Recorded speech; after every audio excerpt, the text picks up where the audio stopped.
But then the highest state, or the crown chakra, I mean, I'm always thinking about the very foundation of things as the void. Are we talking? Is this Yeah, right. Oh. Talk to me about your experiences again with your practices of Wim Hof breathing and the cold showers that you're taking. By the way, when you say you take the shower, is it straight on top of your head? I'll go through the whole thing step by step. Will you start with your head? Okay, I'm sorry. Yeah, no. So the last few days I've had time to wake up and do the breathing first. Most days I just jump into the shower, normal warm shower, finish with a cold rinse. And I tend to do these things maybe quarterly or yearly where I see a challenge, something I don't want to do, and I just try to approach it with 100% effort. And so one of the things that I picked for my health and wellness and longevity was to continue to do this Wim Hof breathing. Wim Hof, amazing guy, 27 world records, look him up. The benefits are scientifically backed, so I said, well, I'll try it. And so I've committed to doing it for the rest of the year. I'm going to just continue to do this. So the breathing, 30 breaths, 3 rounds, somewhere between 12 and 20 minutes it takes. It's just a meditation. It's anti-inflammatory. It's supposed to raise immune function. It's supposed to allow better access to the autonomic nervous system.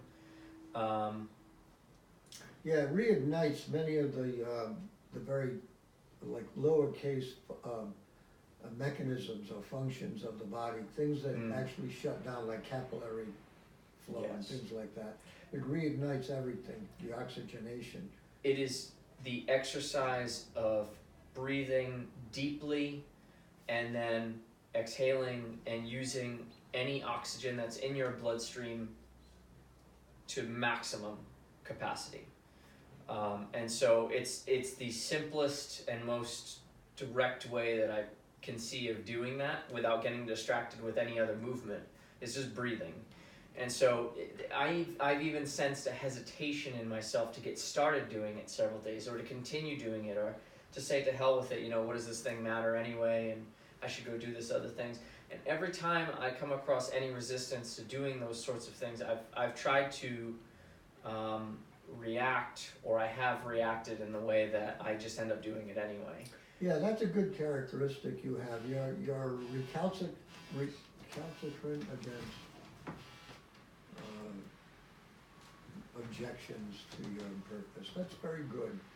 You know that's a good trait.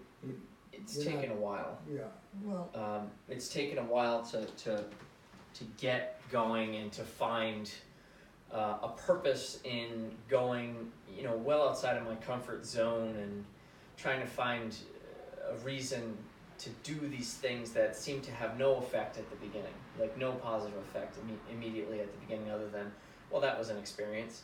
And it was the same with the ice showers at first. It was 10 seconds in the morning. It's like, why do I really need to do this? The first 10 seconds and 20 seconds or so is probably the hardest. You get under the shower, you're nice and warm. I say to myself, I don't want to do this. Immediately turn the knob. It's just my reaction to it. I don't want to do this. All right, here we go. And we're going to do it anyway.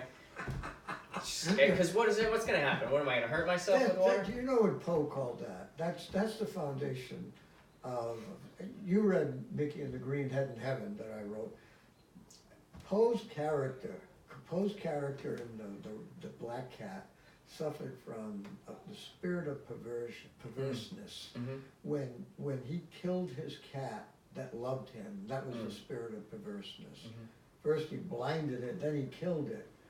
And that was because the shadow had arisen. He didn't talk about it, but you can find Jung in these writers, even though these writers may not have been able to label it as such. But it's shadow. Right. It just came out, and right. I caught on to that a long time ago, and it is there because it's a manifestation of primary ego. It's like the 2-year-old child that says no. it's an attempt to be free, Mm. truly free, and there's a delusion in that, and there's also a great need for some people. I remember a kid in high school, brilliant kid, he went on to be a scientist, he was very, very smart, but he was this kid too. He would go out to the bus stop in the morning, on a 10-degree morning, and he'd be wearing a short sleeve shirt. Mm. When I was working out with this guy who was afraid he was gonna have to go into the Marines, it was the Vietnam period, the 70s. I was too old, but I was working out with him, and while he worried about being drafted. Mm.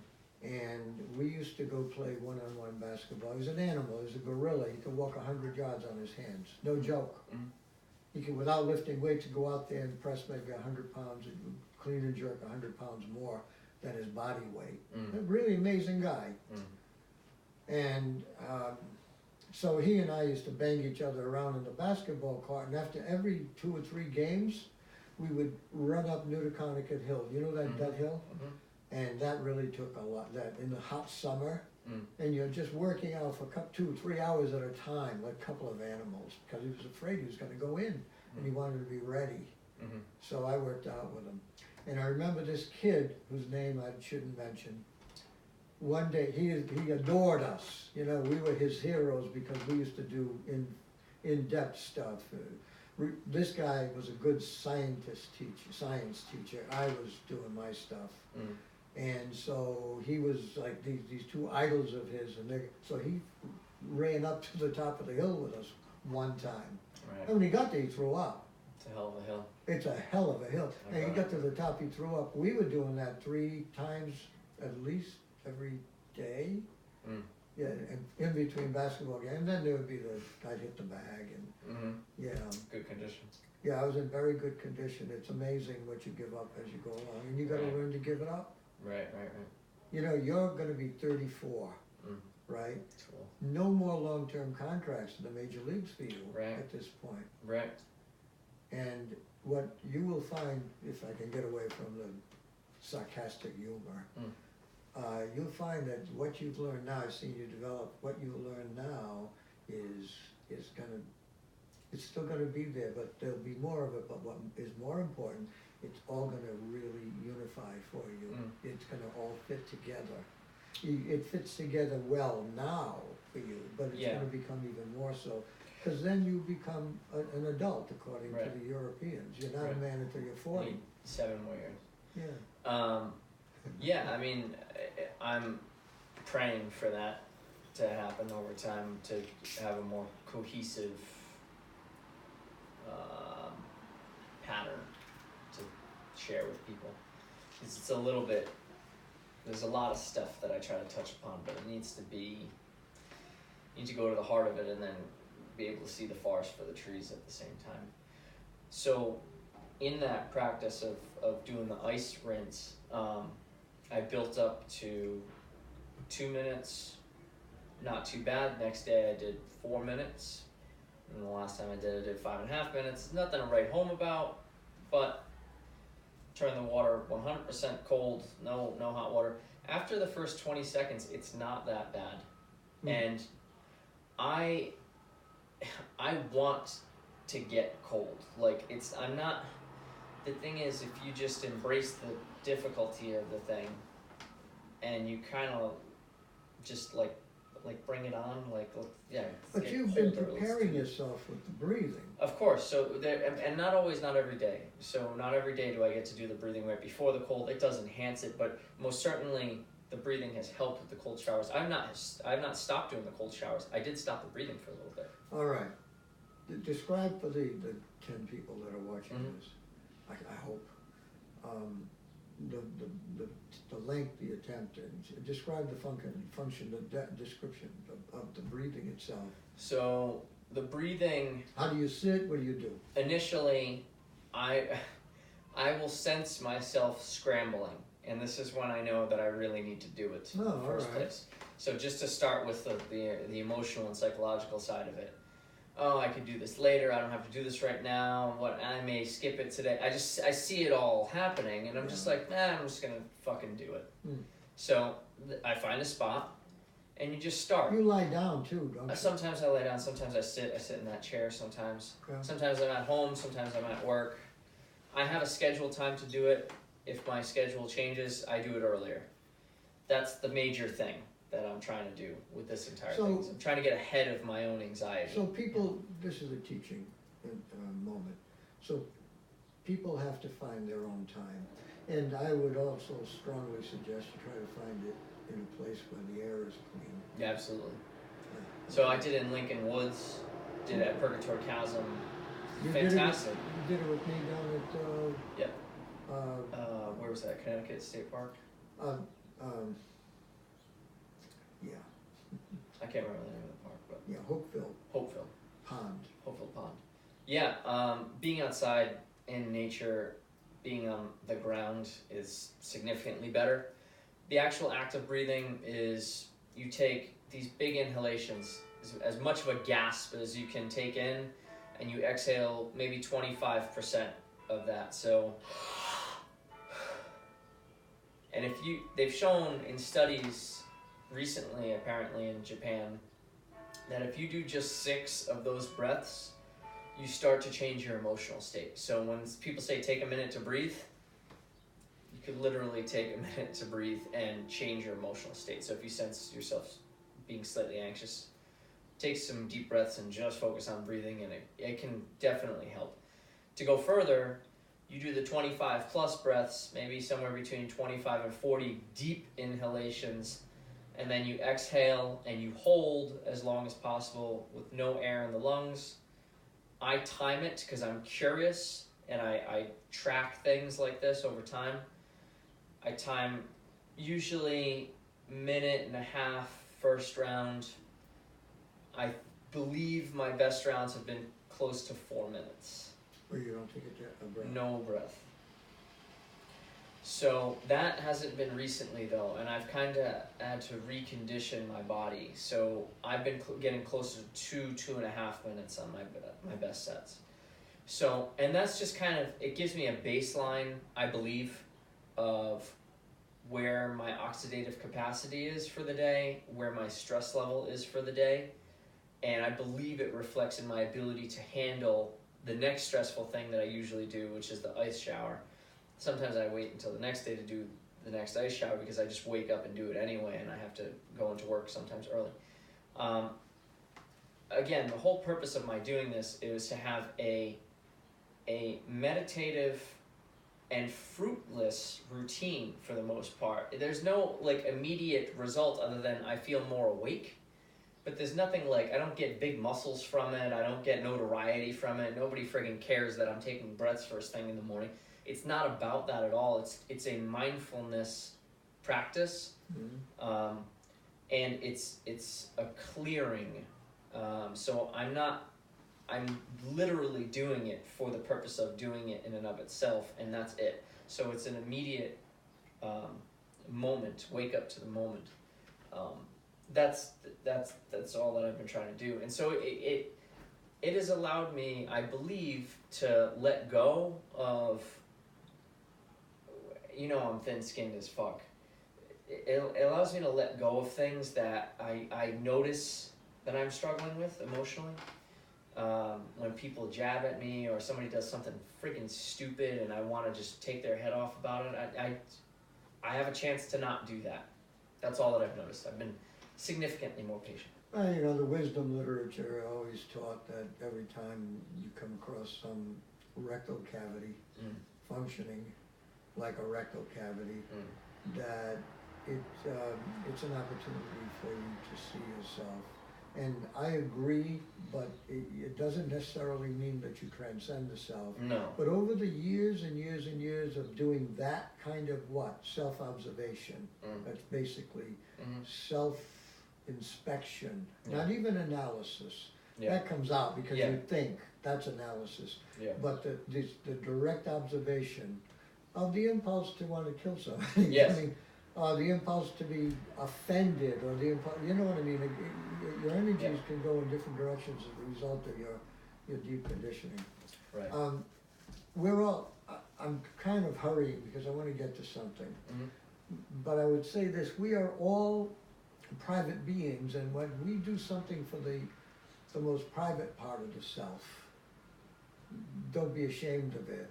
Don't think that it's not profitable. It is more to, I'm saying this for myself, and of course you can just tell me I'm full of it, and go watch Bill Maher and bounce on the surface of life, and pretend that you understand something because you rejected some silly versions of somebody else being wrong, and you automatically therefore being right. The childishness that I see. Instead, you can become authentic. You see all your own crap, and you say, what the hell, I am created like this. I mean, you come to realize at some point, even if you're an existential thinker the way I was, that this is the result of this enormity we call the universe. That thing is creating every moment. You can claim free will and all this and that. I used to be the champion of free will, but you don't want me arguing against it, because it's just, if there's any freedom, it's in the freedom to see, as Krishnamurti said, just to see yourself doing this stuff. What's it called? It's the delusion of the self, because it is. Scientists, psychologists, philosophers will all tell you that there is no self such as we think. There's no self, but there is the body. Right. The body is the self, and the body radiates consciousness. The body is a field of awareness. It's kinesthetic. It's feeling, and yet it's made of what? Materiality. So there's a conundrum for the thinkers. They can't get the description they have of the physical, mechanical stuff that goes on in the brain to correspond one-to-one with the effect of consciousness. Right. This is such a strange anomaly, it was called. Anyway, this is where you can go with this. But the way we are conditioned in this society, we're not inclined to look within, except certain people. Some people, to look within. No, you've got to look outward. You've got to be a slave to all the phenomena. I mean, the electronic media is amazing. They want you to be spectacularly entertained every moment to keep you trapped. Easy to sell things to you that way. But there are some people who want to go who need to go within. They have the calling, and they should. Not everybody should, because people who think that they go within are not. I mean, are you willing to empty yourself? This is something I wanted to get at. There's a young woman that you know, a very, very brilliant young woman, astrophysicist, and therefore she probably belongs to Mensa, okay? This kind of an IQ, guaranteed she could. So she wants to find purpose in life. Well, I would suggest looking at something that one could find in the book called The Master Game. I'll try to dig it up for you and her. Maybe you can even make copies of it. It was just one of many, many books I read when I became awake to Zen Buddhism. Came from existentialism, came from Sakra, the Nyanth of the mind, a look at the nature of the mind, or consciousness, finding his emptification process, finding it to be very appealing because of my own experiences, and then eventually, bang, falling into Zen Buddhism, which is, Zen is all about existentialism, only at the point of Zen there is a freedom, where many of the existentialists can never get above the bubble. And what's the bubble made of? Self. Can't get past the self, can't ever stop being separate from the world, the universe, others, always in eternal conflict with others because of the eyes of the other, always in the process of judging. Right. All this, you can do all this. And I would strongly suggest, if a person is looking for a real challenge, there is no challenge greater than the challenge of the self making a strong effort to transcend itself. Because that's basically what the Buddha found. Buddha was after what? To end suffering. He saw suffering. And so he went out and he did all those things, mortification of the flesh, slept among the the dead, and all kinds of things, starved himself, did everything, right? And then eventually just sat under the Bodhi tree. And it came to him and he understood. Took him a long time. And what was it? There's no end to suffering as long as ego exists. Because ego feels like suffering is gonna kill it. That's what it really feels like. It's the vulnerability. If you felt completely invulnerable, I guarantee you pain wouldn't be so painful. There's a hint of death in pain. I'm gonna say that. People don't have to believe me, but I'm gonna say that poetically. There's a hint that, wow, this could get terrible. Yeah. And it's a kind of implication that comes out of the sense of self that we talk about that's called ego. Ego by its nature is always a separative entity. That's the real meaning of ego, separativeness, and it arises. You see it in the child. The 2-year-old child says no, no, no, no. That's a declaration of independence. This is nothing new, right? We know this. So what could be more of a challenge than the self trying to transcend itself? I mean, how impossible does that sound, right? Now, apparently, it's the kind of thing that can happen. It may not be spoken that way. The self does not transcend itself. Something awakens. It's not even you can call it an accomplishment, but it's an awakening to something. I know that's going to sound strange, and it should, because we cannot understand the bubble bursting and yet you're still there.